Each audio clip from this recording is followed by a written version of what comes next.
Okay, सो electronegativity में बढ़ते हैं। इलेक्ट्रोनेगेटिविटी का मतलब क्या है सच में, मतलब इसको क्या कहते हैं? सिर्फ इसको इसको क्या कह सकते हैं? इसको हम हंगरनेस कह सकते हैं। हंगरनेस यानी कि भूख, इलेक्ट्रॉन की भूख, एटम की भूख किसी एक इलेक्ट्रॉन को लेने के लिए, दैट्स इट। यही होती है इलेक्ट्रोनेगेटिविटी। एंड इसको तुम इलेक्ट्रॉन गेन एंथैल्पी से रिलेट मत करो, काफी अलग चीजें हैं दोनों की दोनों, उसका बाद में तुम्हें पता चलेगा। बट हाँ, फिलहाल के लिए तुम ये समझो कि इलेक्ट्रोनेगेटिविटी बहुत अलग चीज है, इलेक्ट्रॉन गेन एंथैल्पी अलग चीज है। ठीक है, अब तुम बात करते हैं आगे कि फ्रेंड एंड कैंडी एग्जाम्पल, ये कुछ अच्छा नहीं है, छोड़ो इसको। हम्म, अब बात, जस्ट इसको तुम याद रखो, इस चीज को याद रखो। Decreases when radius increases. पहली बात है कि आम टीचर्स तुम्हें क्या कहेगा, बेटा इसको याद कर लो एंड थोड़ा मोड़ा तुम्हें बता देगा कि ये कैसा होगा। मतलब इसके कैरेक्टरिस्टिक्स हैं, ये इसके कैरेक्टरिस्टिक्स हैं कि मतलब तुम इससे इसको डिफाइन कर सकते हो कि इलेक्ट्रोनेगेटिविटी कब ज्यादा होगी, कब कम होगी, कब किस एटम पे कितनी इलेक्ट्रोनेगेटिविटी होगी, तुम थोड़ा बहुत ये डिफाइन कर सकते हो। ओके, बाकी एक्सपेरिमेंटल रिजल्ट ही होते हैं असल तो, बाकी हम थोड़ा बहुत उसको प्रिडिक्ट कर सकते हैं, दैट्स इट।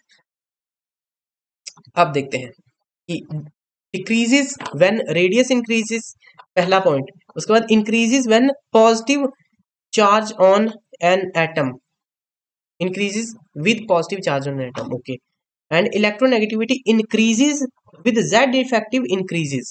ठीक है, पहली बात आती है हमारे माइंड में कि क्यों, why। एंड इस वाई का आंसर तुम्हें पता है कि मैं हमेशा वाई पे ही घूमता हूँ कि क्यों क्यों ये चीज, क्यों ये चीज, क्यों। ओके, फर्स्ट पहले देखते हैं डिक्रीजेस व्हेन रेडियस इंक्रीजेस। पहले तुम खुद सोच के देखो, रेडियस इंक्रीजेस यानी कि ये कुछ एटम की बात कर रहा है, उसकी रेडियस उसके न्यूक्लियस से, इस डिस्टेंस की बात हो रही है। ओके, तो तुम्हारा ये ही तो तुमने सोच लिया कि ओके मैं ये डिस्टेंस की बात कर रहा है। एंड समझो जरा, हाँ, अब देखो इसके डिस्टेंस की बात हो रही है और वो कह रहे हैं डिक्रीजेस व्हेन रेडियस इंक्रीजेस। तो मतलब कि वो बात कर रहा है कि साइज साइज कब बढ़ रहा है, ये बात कर रहा है ना। वो बात कर रहा है कि डिक्रीजेस व्हेन रेडियस इंक्रीजेस, और रेडियस कब इंक्रीज होती है, कब इंक्रीज होती है, जब साइज बढ़ता है। जब इसका साइज बढ़ेगा तभी तो रेडियस इंक्रीज होगी। देखो, यहाँ पे रेडियस थोड़ी सी थी, यहाँ पे बढ़ गई, और यहाँ की इक्वल तो नहीं होगी ना। तुम खुद का दिमाग खुद लगा के देखो, क्या कभी ऐसा टाइम आएगा जब इनकी रेडियस इक्वल होगी या कुछ होगा? तुम जस्ट अपना दिमाग लगाओ, जस्ट, मैं तुम्हें कुछ नहीं कह रहा। कि सर्कल बड़ा होगा तभी तो उसकी रेडियस भी बड़ी होगी ना उसके साथ। ऐसा तो होगा नहीं कि सर्कल बड़ा हो जाएगा और रेडियस छोटी रह जाएगी। ये तो कंप्लीटली बोगस बात है ना, कि ये तो होता ही नहीं है। अगर कोई सोच रहा है ऐसा, तो बिल्कुल नहीं होता ऐसा। ठीक है, हमने इस चीज से ये समझ लिया कि ठीक है, ये साइज की बात कर रहा है कि मतलब जब साइज बढ़ता है तो इलेक्ट्रोनेगेटिविटी कम हो जाती है। ठीक है, पहली बात आती है मेरे माइंड में कि क्यों हो जाती है, क्यों क्यों। जब रेडियस बढ़ी, इसका मतलब कि साइज भी बढ़ा। Radius increases means size increases, radius increases means size increases. मैंने तुम्हें अभी अभी इस इस वाले से तुम्हें दिखाया मैंने कि रेडियस जब बढ़ती है तो साइज तो बढ़ेगा ही बढ़ेगा। कोई भी चीज हो, रियल लाइफ की एग्जांपल ले लो, कोई दिक्कत नहीं है।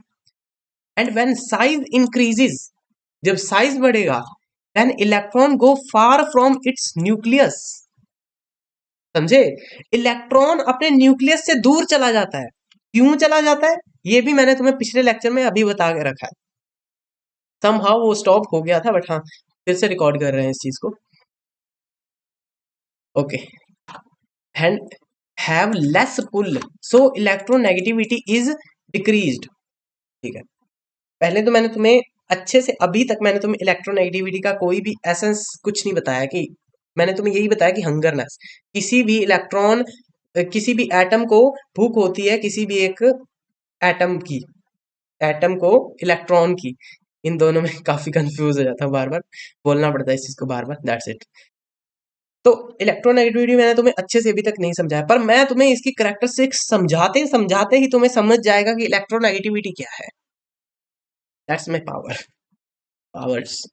ओके, तो पहला पहला पॉइंट समझ लिया हमने कि जब रेडियस बढ़ती है तो साइज बढ़ता है, साइज बढ़ता है तो इलेक्ट्रॉन दूर चला जाता है, दूर चला जाता है तो न्यूक्लियस से वो दूर होता है, इस कारण से इलेक्ट्रोनेगेटिविटी बढ़ जाती है, कम हो जाती है सर। और बढ़ेगी कैसे, बढ़ेगी कैसे, जब साइज छोटा हो जाएगा। साइज छोटा होगा तो मतलब कि मैंने तुम्हें वो बंदे की एग्जांपल दी थी कि एक बंदा है और यहाँ पे दीवार है, यहाँ पे दो बंदे घूम रहे हैं और उनको इस इंसान के पास आना है, जितना ज्यादा पास आ सके। तो वो दो बंदे मिलकर थोड़ा बहुत जोर लगा के इस दीवार को थोड़ा थोड़ा यहाँ तक ले आते हैं, यहाँ तक ले आते हैं। और फिर उसके बाद क्या होता है, एक बंदा है और यहाँ पे तीन बंदे खड़े हैं, अब वो तीन बंदे मिलकर थोड़ा सा उस दीवार को यहाँ थोड़ी सी आगे ले आते हैं, पर कभी भी वो इसके पास नहीं आ पाएंगे। वही होता है इलेक्ट्रॉन को, जब तुम जो अपना न्यूक्लियस है वो इलेक्ट्रॉन को इतने जोर से पुल करके रखता है कि उनको बाहर नहीं भागने देता। समझ रहे हो? तो इस कारण से, यही कारण है और कुछ नहीं है। वेट, अभी मैं तुम्हें दोबारा से भी यहाँ पे लेके आऊंगा। एंड हाँ, पता नहीं मैंने बताया कि नहीं, पाउलिंग ने इस चीज को डिफाइन किया था, पाउलिंग ने, जिन्होंने अपना वो इलेक्ट्रॉनिक कॉन्फ़िगरेशन में भी काफी उनका योगदान है। नेक्स्ट देखो, इंक्रीज विद पॉजिटिव चार्ज, यानी कि जब पॉजिटिव चार्ज बढ़ता है, पॉजिटिव चार्ज कब बढ़ता है, कब बढ़ता है, जब हम किसी एक एटम से इलेक्ट्रॉन छीन के ले जाते हैं, तब पॉजिटिव चार्ज बढ़ता है। Increase with positive charge on an atom. Hmm, ये क्या लिख रखा है मैंने, इंक्रीज विद पॉजिटिव चार्ज, अच्छा ठीक है, ठीक है। इलेक्ट्रोनेगेटिविटी यहाँ पे लिख दूंगा, electronegativity increase with positive charge on an atom. Electronegativity बढ़ती है। इलेक्ट्रोनेगेटिविटी सच में क्या है? इलेक्ट्रोनेगेटिविटी है किसी एक एटम की भूख इलेक्ट्रॉन रखने की, अपने शेल में उस चीज को घुमाने की जो भूख है उसकी, उसी को हम इलेक्ट्रोनेगेटिविटी कहते हैं। पहली बात, जब उसने बात करी इलेक्ट्रोनेगेटिविटी इंक्रीजेस, तो बढ़ती है, तो मतलब वो और ज्यादा भूखा होता है।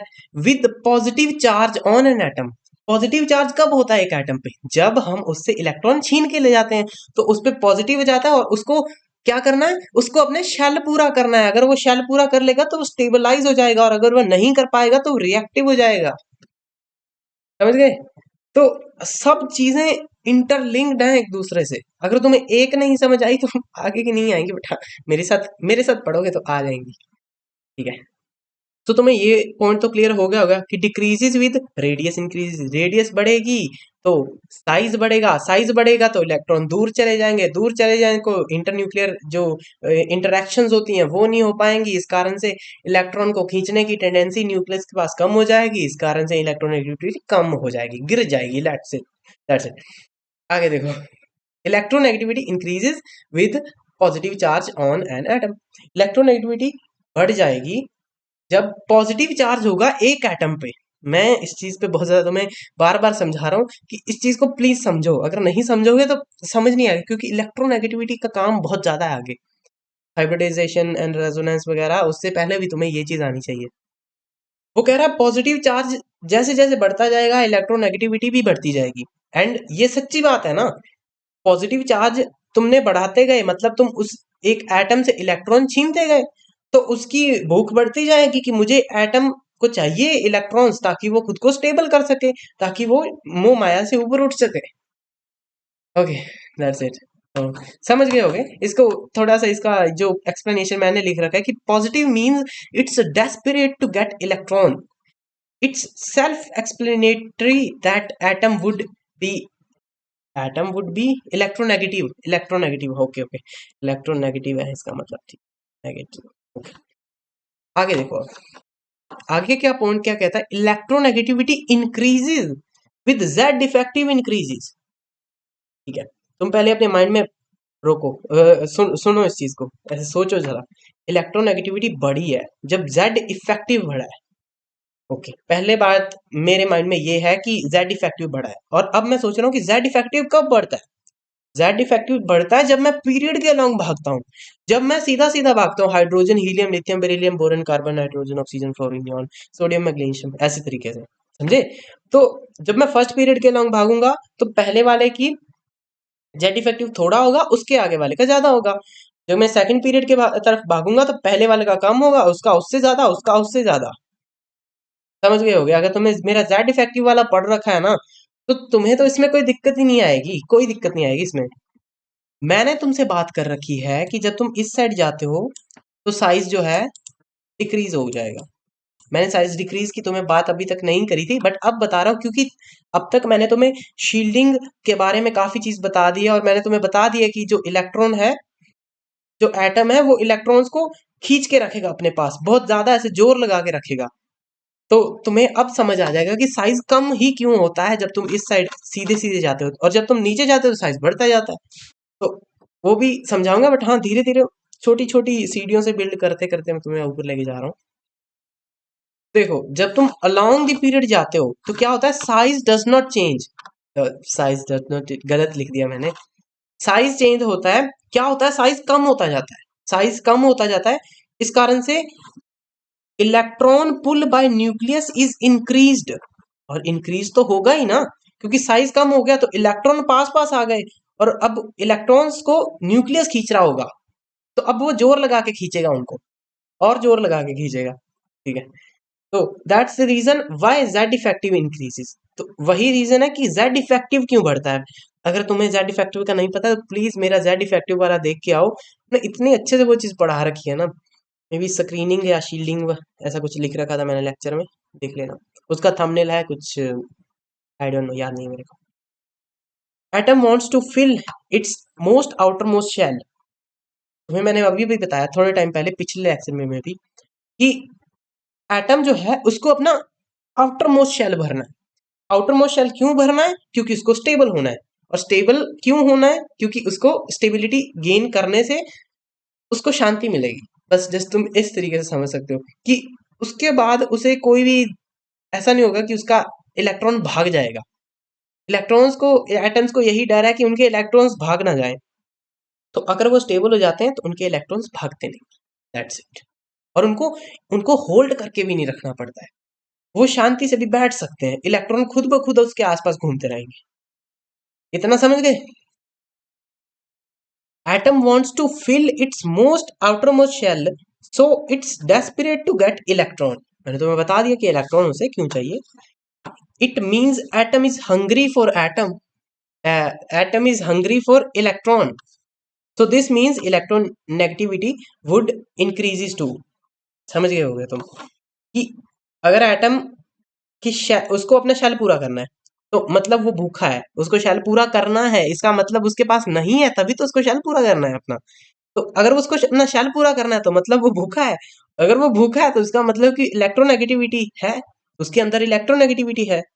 तो जैसे जैसे जेड इफेक्टिव बढ़ेगा, साइज बढ़ेगा, साइज कम होगा, जेड इफेक्टिव बढ़ेगा, एंड इलेक्ट्रोनेगेटिविटी भी बढ़ती जाएगी। ठीक है, चीज़ों को थोड़ा सा कॉम्प्लिकेट कर दिया मैंने, तो तुम्हारे लिए मैंने यहाँ पे इन चीज़ों को आसान भी कर दिया। आसान कैसे कर दिया? बस तुम्हें मेरी पिछली बकबक याद ना रही हो या ना रही हो, तुम इस चीज़ को याद कर लो कि अलोंग द पीरियड इलेक्ट्रोनेगेटिविटी बढ़ती है एंड जेड इफेक्टिव बढ़ता है, and down the period electronegativity कम होती है। डाउन द पीरियड इलेक्ट्रोनेगेटिविटी कम होती है, यानी कि इलेक्ट्रॉन्स की भूख कम होती है उनकी, और जेड इफेक्टिव बढ़ जाता है। ठीक है, next, explain why group 17 is most electronegativity। Okay, group 17 most electron negative क्यों है? इसका क्या कारण हो सकता है? ग्रुप 17 क्यों है? पहली बात, मैं पीरियोडिक टेबल यहाँ पे ले आता, तो छोड़ो छोड़ो, पीरियोडिक टेबल ले आते हैं, ले आते हैं, रुको, कहाँ से मिलता था पीरियोडिक टेबल?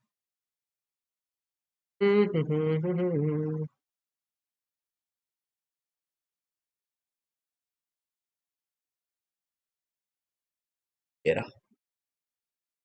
हाँ जी, देखो देखो यहाँ पे देखो, ये रही हमारी noble gases, helium, neon, argon, krypton, xenon, radon. ठीक है, ये जो अभी येलो कलर से आ रही हैं, ये सब है अपनी नोबल गैसेस। इनसे कुछ नहीं हमें लेना देना, ये अपनी शांत बैठी रहती हैं, इनको ना इलेक्ट्रॉन देना है और ना ही इनको इलेक्ट्रॉन लेना है, ये बस शांत बैठे। और जो ये पीछे वाले हैं, जो ये लोग बैठे हैं पीछे, ये 10 से पीछे 9, 18 से पीछे 17 और 36 से पीछे 35, 54 से पीछे 53। इन लोगों को, इन लोग की शेल में एक इलेक्ट्रॉन कम है, सिर्फ एक इलेक्ट्रॉन। जैसे मैंने तुम्हें शादी की एग्जांपल दी थी कि जैसे शादी का दिन पास आता जाता है तो तुम्हारे मन में एक्साइटमेंट बढ़ती जाती है कि चलो कल शादी पे जाएंगे, मजे आएंगे मजे आएंगे।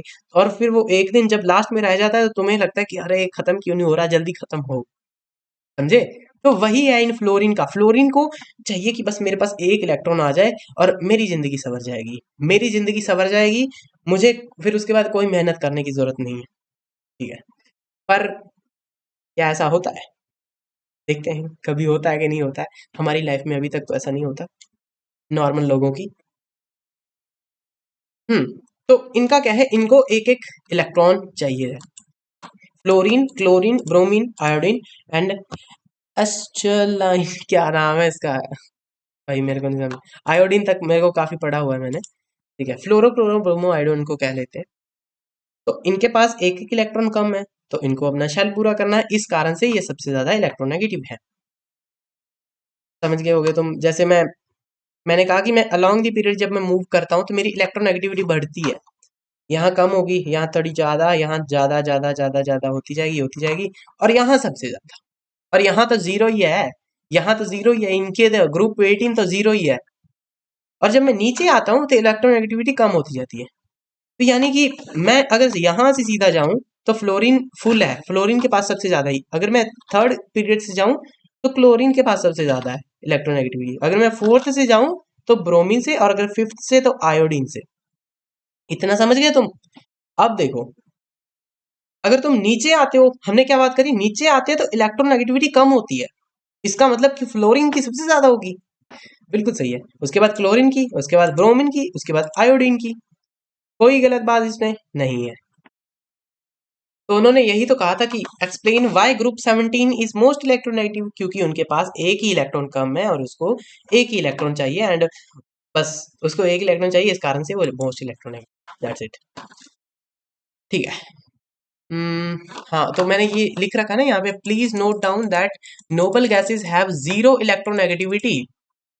उनके पास थोड़ी सी भी इलेक्ट्रोनेगेटिविटी नहीं होती है। मैंने तुम्हें कहा ना कि हर हर कोई स्टेबल होना चाहता है, तो ये लोग स्टेबल है। ठीक है, ये लोग स्टेबल है, इनके पास कुछ गरीबी नहीं है। ठीक है, अब देखो तुम पीरियोडिक टेबल में, ये है along the period, along the period, ये वाला देखो, lithium, beryllium, boron, carbon, nitrogen, oxygen, fluorine. क्या हो रहा है? इलेक्ट्रोनेगेटिविटी 1, 1.5, 2, 2.5, 3, 3.5, 4। तो मतलब इलेक्ट्रोनेगेटिविटी बढ़ रही है। देखो तुम, एक्सपेरिमेंटल रिजल्ट्स हैं ये, तो ये हमने नहीं डेवलप करे, एक्सपेरिमेंटल रिजल्ट्स हैं। तो यहाँ पे तो इलेक्ट्रोनेगेटिविटी बढ़ रही है, ऐसे एनालाइज कर सकते हो तुम। और आगे देखो तुम, यहाँ पे देखो 0.9, 1.2, 1.5, 18, 21, 25, 30। तो यहाँ पे क्या हो रहा है? 30 नहीं है, 25 भी नहीं है, 2.5 है। मैं जस्ट जल्दी बोलने के लिए कर रहा हूँ। तो यहाँ पे भी बढ़ रही है। पर तुम अगर ऐसे देखो, नीचे ऐसे लाइक डायरेक्टली यहाँ से यहाँ आने की कोशिश करो, तो क्या हो रहा है? यहाँ से इलेक्ट्रोनेगेटिविटी कम हो रही है। यहाँ देखो, बेरिलियम और मैग्नीशियम में इलेक्ट्रोनेगेटिविटी कम हो रही है, बोरोन और एल्यूमिनियम में इलेक्ट्रोनेगेटिविटी कम हो रही है। वैसे ही यहाँ, वैसे ही यहाँ एंड वैसे ही यहाँ। तो यहाँ पे कोई भी एक्सेप्शन नहीं है इलेक्ट्रोनेगेटिविटी में, अभी तक तो हमें कोई भी नहीं दिखा। तो मैंने तुम्हें एक्सपेरिमेंटली जो रिजल्ट्स आए थे मैंने वो भी दिखा दिया। अब तो तुम्हारे माइंड में छप जाना चाहिए कि इस साइड इलेक्ट्रोनेगेटिविटी बढ़ती है, इस साइड घटती है। यहाँ पे ग्रुप नंबर 17 होता है जिसकी सबसे ज्यादा इलेक्ट्रोनेगेटिव होती है, जिनका नाम होता है fluorine, chlorine, bromine, iodine, iodine. That's it. और नोबल गैसेस की इलेक्ट्रोनेगेटिविटी जीरो होती है। ये वाले कुछ क्वेश्चन थे जो कई बार होता है, पूछ लेता है टीचर, तो तुम्हें पता होना चाहिए इसके बारे में, चाहे वो बोर्ड में ही पूछ लेते हैं ऐसे तो। हम्म और हम बात करते हैं अभी नेक्स्ट आगे की चीज की। आप इसकी बात देखो, अब देखो, ये है ग्रुप वाइज, ये है ग्रुप वाइज, ये है फर्स्ट ग्रुप और ये है 17th ग्रुप। इसको देखो तुम, फर्स्ट तो ऐसे हमने जस्ट रख रखा है, इसका देखो 1, 0.9, 0.8, 0.8 एंड 0.7। यानी कि इनकी नियरली इक्वल है। इक्वल बिल्कुल भी नहीं होगी, इस पूरी दुनिया में इक्वल कुछ भी नहीं होता है, ठीक है। तो इक्वल तो कुछ भी नहीं होगा यहाँ पे, मतलब ऐसे नियरली इक्वल, अप्रोक्सीमेटली इक्वल इसे कह सकते हैं। तो समझ गए होगे तुम। तो और तुम देखो ग्रुप 17 में क्या है, 4, 3, 2.8, 2.5 और 2.2, यानी कि यहाँ नीचे आते कम हो रही है। और फ्लोरीन एकमात्र ऐसा बंदा है जिसकी सबसे ज्यादा इलेक्ट्रोनेगेटिविटी है, इसको सबसे ज्यादा जरूरत है पैसों की, ये सबसे ज्यादा गरीब बंदा है। तो तुम अपने माइंड में इस चीज को रखो कि most electronegative atom is fluorine, उसके बाद है क्लोरीन, उसके बाद है ब्रोमीन एंड उसके बाद है आयोडीन। इन चीजों को प्लीज अपने माइंड में रखो, क्योंकि इन पे क्वेश्चन आता है, चाहे कोई भी एग्जाम हो इन पे तो क्वेश्चन आता ही आता है। तो इस चीज को याद रखो, डेटा याद रखने की जरूरत नहीं है, बट हाँ जो याद रखना है, एक तो ये रखो और एक ये रखो कि नोबल गैसेस का जीरो होता है, ये तो बोर्ड वगैरह में पूछ सकता है, तो पता होना चाहिए तुम्हें। तो आई थिंक हो गया हमारा काम ये वाला तो। और नीचे एक वैलेंस इलेक्ट्रॉन की ट्रिक बता देता हूँ तुम्हें। वैलेंस इलेक्ट्रॉन्स मैंने तुम्हें बहुत टाइम पहले पढ़ाए थे, मुझे तो याद भी नहीं है कौन सा वो लेक्चर था। तो इसका देखो, मैंने तुम्हें तब बताया था कि ग्रुप 1 जो होता है उसके में उसमें 1 इलेक्ट्रॉन होते हैं, ग्रुप 2 जो होता है उसमें 2 होते हैं। ये देखो, हाँ तो ये देखिए आप, वैलेंस इलेक्ट्रॉन का काम बहुत ज्यादा है, तो इस कारण से हमें वैलेंस इलेक्ट्रॉन्स चाहिए होंगे केमिकल बॉन्डिंग में। तो इसके बाद अगला लेक्चर जो भी आएगा वो केमिकल बॉन्डिंग का होगा। तो हमारा पीरियोडिक टेबल यहाँ पे खत्म होता है। एंड मेरे को जरूर बताना हमने कितनी ज्यादा यहाँ पे मतलब अच्छे से पढ़ा है, या ठीक ठीक हुआ या कैसा हुआ, मेरे को बताना जरूर। अब तक हमने एटॉमिक थ्योरी एटॉमिक थ्योरी की बात कर रहा हूँ, एटॉमिक स्ट्रक्चर की बात नहीं कर रहा। एटॉमिक थ्योरी में जस्ट वो एसपीडीएफ जो हमें कॉन्फ़िगरेशन थी, मुझे तुम्हें वहां तक ले जाना था, मेरे भी 4 लेक्चर लग गए थे वहां तक तुम्हें ले जाते। और पीरियोडिक टेबल पूरा हमने कर दिया खत्म। अब अब हमें अब क्या बात है, अब हम अगले लेक्चर से केमिकल बॉन्डिंग शुरू करेंगे, ठीक है। तो तैयार रहना इसके लिए। केमिकल बॉन्डिंग बड़ा ही मजेदार कॉन्सेप्ट है, एंड तुम्हें मजा आएगा, तुम्हें पता चलेगा कि केमिकल बॉन्डिंग एक्चुअल में क्या है। एंड इसको भी मैं ओरिजिन ऑफ एटम्स के जैसे बिल्कुल जीरो से शुरू करने वाला हूँ। इसके लिए थोड़ी सी रिसर्च लगेगी मेरे को, बट हाँ कोई नहीं, तुम्हारे लिए हैं हम, अभी हम जिंदा हैं। अब तुम बात करो यहाँ पे, हम क्या कह रहे थे कि वैलेंस इलेक्ट्रॉन्स जो हैं, तुम उनको तुम्हें याद करने की जरूरत नहीं है। पहली बात, मेरे को पता नहीं था ये चीजें पहले, तो मैं क्या करता था कि मैं इलेक्ट्रॉनिक कॉन्फ़िगरेशन लिखता था, मुझे कोई भी एटम दे देते थे। जैसे लेट्स सपोज कि मुझे फोस्फोरस दे दिया, अभी मैं पागलों की तरह बैठ के फोस्फोरस के वैलेंस इलेक्ट्रॉन ढूंढने की कोशिश कर रहा हूँ। वैलेंस इलेक्ट्रॉन क्या, इसकी कॉन्फ़िगरेशन लिखता था, फिर लास्ट के जो 2 शेल होते थे उनके इलेक्ट्रॉन्स को प्लस कर देता था, ये वाला इलेक्ट्रॉन प्लस ये वाला इलेक्ट्रॉन इक्वल तो ये वाला इलेक्ट्रॉन, ये इतने वैलेंस इलेक्ट्रॉन। भाई इतना ज्यादा मैं अपना माइंड खर्च करता था। तो फिर मेरे को धीरे धीरे पता चला कि एनसीईआरटी में बहुत कुछ है, तो तुम भी एनसीईआरटी को थोड़ा खोला करो, पता चले तुम्हें भी। तुम्हें बस पीरियोडिक टेबल आना चाहिए। वैलेंस इलेक्ट्रॉन बहुत आसान है, डी ब्लॉक के वैलेंस इलेक्ट्रॉन थोड़े सी दिक्कत करते हैं, क्योंकि इनका इनका कोई मान धर्म नहीं है, ये प्रेडिक्टेबल नहीं है, नहीं, तो इस कारण से प्रेडिक्ट इनको कर नहीं सकते हम। तो देखो, मैंने मेरे को जैसे उसने कहा कि फोस्फोरस, मुझे बस पीरियोडिक टेबल पता होना चाहिए। जैसे मैं कोई भी चैप्टर शुरू कर रहा हूँ इनऑर्गेनिक में, मैंने सबसे पहले मैंने सुबह उठ के पीरियोडिक टेबल ही बनाना है अपने हाथों से। तो तो मजे आएंगे, ठीक है। तो फिर धीरे धीरे याद हो जाएगा कि कौन सा ग्रुप है, कौन सा ग्रुप है, ये कौन सा ग्रुप है, ये कौन सा ग्रुप है। तो ये 15th ग्रुप में एग्जिस्ट करता है। 15th वाले में, ये इस वाले ग्रुप का नाम होता है 15th ग्रुप, ये वाला ये रहा फोस्फोरस, ये जो येलो कलर से अभी तुम्हें दिख रहा होगा। तो 15th ग्रुप में एग्जिस्ट करता है, तो मतलब इसके 5 इलेक्ट्रॉन्स वैलेंस है, मतलब 5 वो खाली इलेक्ट्रॉन्स हैं जो किसी और एटम के साथ अपना जाके बॉन्ड बना सकते हैं। अभी मैंने तुम्हें बॉन्ड के बारे में कुछ बताया है, ना ही मैंने तुम्हें कुछ वैलेंस इलेक्ट्रॉन्स के बारे में कुछ खास भी नहीं बताया मैंने। बट हाँ, तुम्हें थोड़ा सा अभी माइंडसेट तुम्हारा बिल्ड करूंगा मैं कि बॉन्ड्स क्या होते हैं। बॉन्ड्स ऐसा नहीं कि बेटा ये वीबीटी है, ये एमओटी है, ऐसे सीधा सीधा नहीं। हाँ, थोड़ा घुमा फिरा के, जैसे मेरा तरीका है उस तरीके से हम करेंगे इस चीज को। तो बस तुम्हें ये चीज याद रखनी है, प्लीज इस चीज को याद कर लो, तुम्हारा इतना टाइम बच जाएगा ना कि बस। जैसे मैं H2O कह दिया मैंने कहा इसमें कितने वैलेंस इलेक्ट्रॉन है, H2 में कितने होते हैं, हाइड्रोजन में कितने वैलेंस इलेक्ट्रॉन होते हैं, एक होता है, तो मैंने लिख दिया एक। तो एक, और ये दो H2 थे ना, तो एक प्लस एक।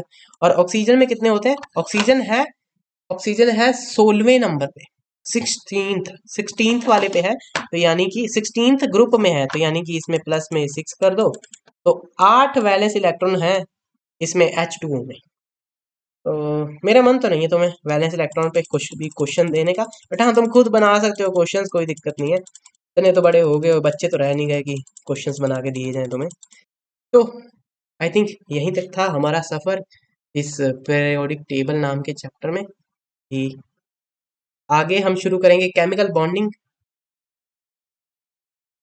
एंड थोड़ा सा वो कॉन्सेप्चुअल चैप्टर है, तो उसको प्लीज ध्यान से करना थोड़ा सा, मैं कराऊंगा सीधा उसको अच्छे से ही, जैसे अपना स्टाइल रहता है उसी तरीके से कराऊंगा, बट तुमको थोड़ा सा उसको ध्यान से पढ़ना है। ये तो थोड़े चैप्टर वैसे थे कि कोई नहीं हंसते खेलते चले जाएंगे, इनका क्या है, बट वो ऐसा नहीं है। अगर तुम्हें वो नहीं आया ना, तो तुम इनऑर्गेनिक भूल जाओ, ऑर्गेनिक भी भूल जाओ, तुम फिर फिजिकल पे ही रिलाई कर सकते हो। और अगर एक बार केमिकल बॉन्डिंग नाम का चैप्टर तुम्हारा खराब हो जाता है ना, तुम्हें नहीं पता होता कि अब मैं क्या करूं। जैसे अगर कई बच्चे हैं कि 2 साल हो चुके हैं और काइनेमेटिक्स और एनएलएम पे ही बार बार अलग अलग टीचर से पढ़ रहे हैं, अलग अलग से पढ़ रहे हैं, तो वो नहीं चलेगा। तो हाँ वही है। और एक और चीज़ मेरे को बतानी थी, हाँ एक और चीज़ बतानी थी कि पीरियोडिक टेबल, नहीं छोड़ो छोड़ो छोड़ो छोड़ो, ऐसे डरा रहा हूँ मैं तुम्हें। तो बस हो गया आज का काम जितना भी था, तो फिर मिलते हैं नेक्स्ट वीडियो में किसी और टॉपिक पे, और टॉपिक क्या, केमिकल बॉन्डिंग ही है। बाय।